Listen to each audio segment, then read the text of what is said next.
On September 7th, I posted a video titled Bait and Switch, Voted for Values Carney, Got Goldman Sachs Carney. Well, in this video, I'm going to bring some receipts for that argument. But more than anything, I want to introduce you to big oil Mark Carney. Now, I know a lot of my viewers are big fans of Mark Carney. They have high hopes for him. And I want to make it really clear. This isn't about, big oil having the prime minister in their pocket. It's not about bags of cash and, being exchanged in return for favors. It's not, about corruption. It's none of that. What this is, and this is my argument, that Canadian political leaders have miscalculated. They misunderstand the degree of disruption that clean energy technologies have brought to the global energy system. And China is driving that change. And it's driving it primarily in the global south, not in the global north. And that's one of the reasons why we kind of isolated from it. We don't see it as much. But when you spend time, as I do, interviewing global experts, looking at global data, reading global reports, then the trends become clear. And I'm going to show where our leaders get their take, their information, their view of the interview, where they get it from. And because they've actually, their departments have told me in emails who they're listening to. So here we go. What I want to talk about is, if you want to know what Mark Carney thinks about oil and gas, then you listen to Tim Hodgson. He's the Minister of Energy and Natural Resources, and he has a very special relationship with the Prime Minister. He worked with him at Goldman Sachs in the late 80s, 90s, and in fact, Hodgson became Goldman Sachs CEO, Canadian CEO. And then he went over to work under Carney at the Bank of Canada. Now, Hodgson he's a banker. And he like Carney brings a banker's ethos into his job. He's a deal maker. He gets stuff done. He's corporate Canada. He sits on boards. I'm going to play you a little clip from an interview. In that interview with Amanda Lang, he talks about how he sat around the board table where capital is being allocated. That's a big deal, right?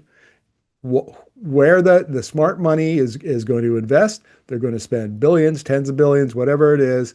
And what do they think? He's there at the table with these guys. For instance, he was sat on the board of Meg Energy, one of the oil sands companies that was just bought up by Cenovus. So I want you to, I'm going to play a clip. It's a couple of minutes long, so bear with it, from the interview with Amanda Lang. And I think it's very instructive. And he will tell you exactly how he thinks and how the Prime Minister thinks about oil and gas in a changing global energy system. I think the world, for both responsible behavior, but also because it's good economics, is moving towards a lower carbon intensity world. We're seeing that in EV production. We're seeing that in the use of renewables in the energy mix. It is happening. It will be a transition, and our job as a government is to make sure Canada profits and is well positioned to lead through that transition where we are responsible. We want to be a clean and conventional energy superpower. So we need to do the right things around our conventional energy. And we believe that is demonstrating to the world that we will produce the lowest carbon intensity natural resources, conventional natural resources that we possibly can. And that we make the right steps as the world transitions so that we're leading there as well. I would say we're tacking to the middle. We're tacking to being pragmatists. We're tacking to saying, yes, we want to develop our natural resources. It's not if, but how. And how is being environmentally responsible, doing it in conjunction with First Nations so that we maintain the social license to continue to do this, both within Canada and as an example to the world. I have been pleasantly surprised by how much unity there is around this pragmatic, middle of the road. Let's agree we'll develop them, but we need to do it environmentally responsibly. We need to do it with the support of Indigenous peoples. Okay, so let's make this really clear because, politicians off the cuff don't always explain themselves that well. So we got two things going on here. On the one hand, we've got oil and gas demand, he thinks, for, well into the future. But because of climate change policy and the imperative of fighting climate change, the emphasis on decarbonizing production, scope 1 and 2 emissions, not scope 3, where the oil or gas is burned and combusted, but scope 1 and 2. And that's scope 1 is the things you own that produce emissions, and the scope 2 is the things that you buy from your supply chain that would have emissions embedded in them. Then on the other hand, also recognizes that we're in a energy transition, and so there are opportunities for electric vehicles, critical minerals, and all the supply chains, further processing of critical minerals, and renewables, wind and solar and batteries in the power sector. So all of that they see as being part of the clean energy, the new energy that's coming along. And while we're making the transition, Canada is a low cost, but more importantly, low emissions intensity source of oil and gas in the form of LNG. And that will give us a competitive advantage on global markets, and we can still sell that product for decades and drive investment and job creation and tax revenue for the government, royalties for governments like BC and Alberta. Very, very important. Okay, here's the thing. This is exactly the vision of Alberta Premier Danielle Smith. And in 2023, her government released it was called the Emission Reduction and Energy Development Plan. And it set out exactly this vision for the energy future. And in the case of Alberta, I mean, I don't think it's any secret to anybody that the government's stated commitment to decarbonization and to building, clean energy industries is not anywhere close to its rhetoric, okay? But that's the way they look at the world. And the important thing here is that the Alberta oil companies look at it exactly the same way. Now, not to the same degree, because they used to. A decade ago, they were all over industrial emitters, carbon taxes, and their mantra was, we need to be cost and carbon competitive. Well, over the last 5 years, for the oil companies, the emphasis here has shifted to cost competitive and much less on the carbon competitive part of it. But nevertheless, that is still, they're in the ballpark. They're part of that. They're inside the tent with the federal government and with the Alberta government. But this is exactly the same view as the British Columbia government. Now think about that. The Liberals formed the federal government. The Conservatives are in Alberta, and British Columbia has got an NDP government. And they all share exactly the same view of how the energy future is going to unfold. Why? Where do they get this? And how do I know this? Okay, well, first of all, let's deal with the easy one, which is Danielle Smith, because I've been reporting on Alberta oil and gas for the better part of 15 years. And I've heard Smith many, many times talking about this. So I can confidently say, and plus, of course, we have the plan, the 2023 plan that she released, confidently say this is what she believes.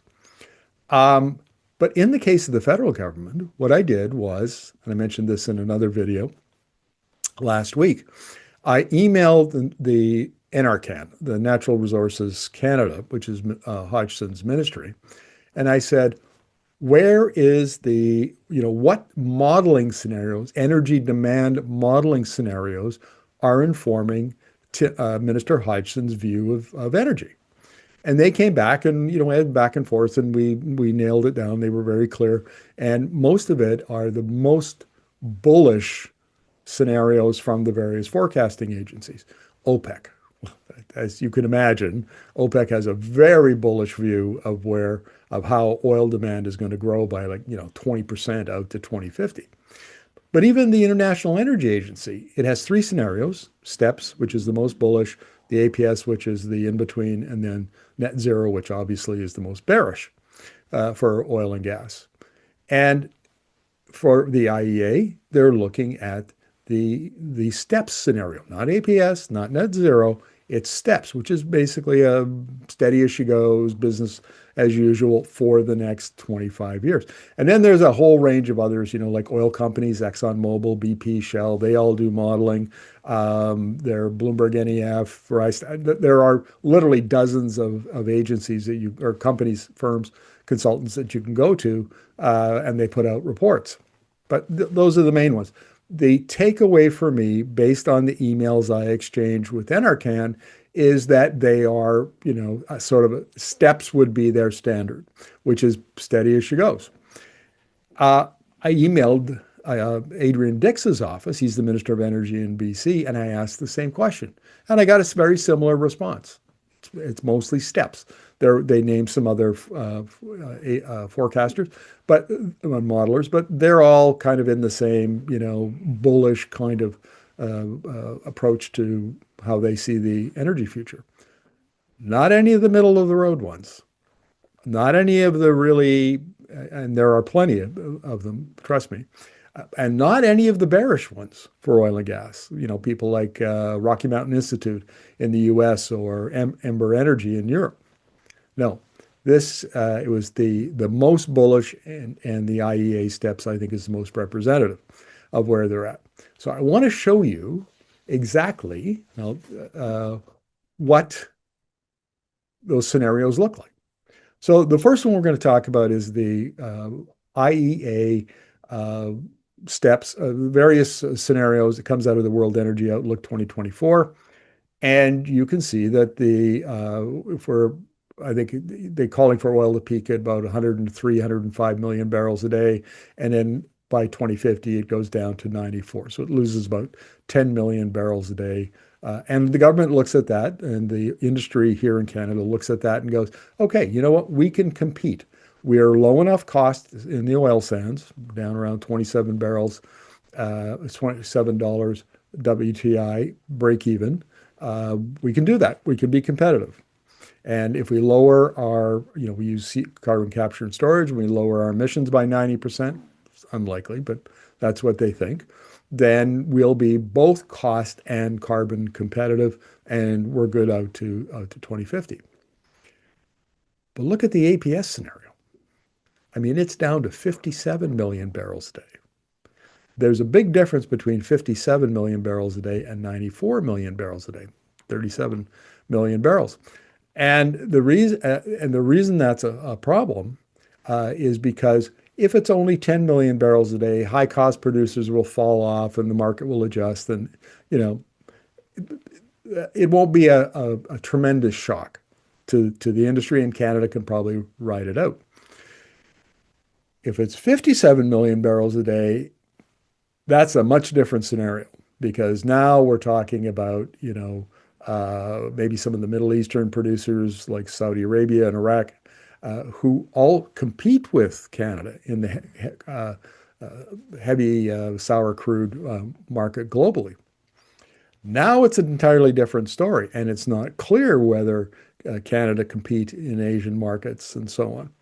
And I'll want to talk to you after I get through this. I want to talk a little bit more about Asia. So let's look at LNG. So these are the IEA global LNG demand scenarios. And look at the difference by the time you get to 2050. it's almost, the steps is almost 3 times that of APS. Now, there's a reason for that. And Anne-Sophie Corbeau from Columbia University is one of the experts I regularly interview about LNG demand and global gas demand. And she says, Markham, it's all about uncertainty. There's so much uncertainty. For instance, China signed a deal with Russia to, they're going to build the Power of Siberia 2 pipeline to bring Russian gas into China. The whole deal is 62 billion cubic meters. I mean, it's, over 10% of current demand. It's huge. And it would change materially the market dynamics of the LNG trade if it comes on. That's one thing. Then there's another one. Asia, many of the countries have explicit policies to displace oil and gas imports with electricity that they generate domestically. It might be with renewables, but it also might be with the gas if they have it, or coal. Many of them have coal.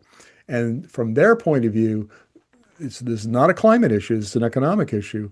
They would prefer to generate electricity with coal to then power electric vehicles and heat pumps and electric industrial processes. And they'll put up with the emissions, but then they don't have to spend tens of billions of dollars importing LNG and importing oil. That's their calculation. And there are a number of countries in Asia that have explicit policies that say that. And then there are a number that have implicit policies that emphasize electrification, but don't specifically mention displacing oil and gas. But it's the logical outcome. If you're going to expand your power sector and you're going to promote electric vehicles, for example, your oil demand is likely to drop. I mean, it would be a logical assumption. So this is the problem, is that the APS scenario is a very, very different energy future than the STEP scenario, which is basically, more or less what we've got now, extrapolated into the future. If we proceed on the basis of the STEP scenario, and we expand the oil sands, we expand gas production in Northeast BC to build more LNG plants on the West Coast, and maybe we even do some on the East Coast. There's talk of that. Then we need if we expand the oil sands, we need a pipeline, maybe to Kitimat, maybe to Prince Rupert, however that plays out. Danielle Smith talks about 1 million barrel a day pipeline all the time. All of that. Oh, and by the way, we also have to, if we expand the oil sands, we also have to decarbonize it. And that's going to be done primarily through about 70% of it will come from carbon capture and storage. The cost is about $50 billion. The entire cost of decarbonizing the oil sands is set at $75 billion.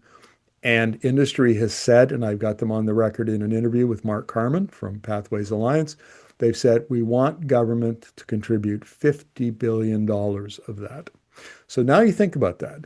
You've got $50 billion of federal government money, most of it would be federal, so Canadian taxpayers, into decarbonizing the oil sands. Then you've got the expansion of the oil sands. Then you've got the building of the pipeline. Then you've got the expansion of the gas in Northeast BC. And then you've got to build another pipeline to get it to the coast. And then you've got to build more LNG. Are we thinking that there will be no government money that will be de-risking all of that investment? Of course there will. The BC government, for example, has given LNG plants a break on electricity prices, and then there's all kinds of infrastructure that's going to have to be built, and a bunch of that will probably be done at public expense. I can guarantee you, because if we want to move fast, and because that's what the Prime Minister said, that's what Tim Hodgson says in the interview clip. We want to move fast, get things approved in 2 years, get them built fast. Government money is going to be on the table. Now Carney and Hodgson have avoided that conversation so far. They like to talk about, let's bring the private sector, but it doesn't matter what you look at China, you look at Europe, you look at the United States under Joe Biden. there was a lot of government money on the table to make this kind of stuff happen. And when you put now you're talking about putting taxpayer dollars at risk. And so the question naturally arises, how risky is it? And if you look at it from Hodgson's point of view and Adrian Dick's point of view and Danielle Smith's point of view, it's not very risky at all, because they look at the step scenario and they see nothing but either status quo or growth out to 2050. And they think that Canadian LNG and oil can compete in that kind of a market. But my take is that the APS scenario is much more likely. And why is that? Because if you look at some of the other modeling that comes out from more bearish kind of modelers, electrification of Asia, and I had Ember Energy on here just last week talking about how 85 to 90% of all energy demand growth for out to 2050 is going to take place in Asia. So China, India, South Asia, Southeast Asia, that's where most of the energy demand growth is going to be coming from.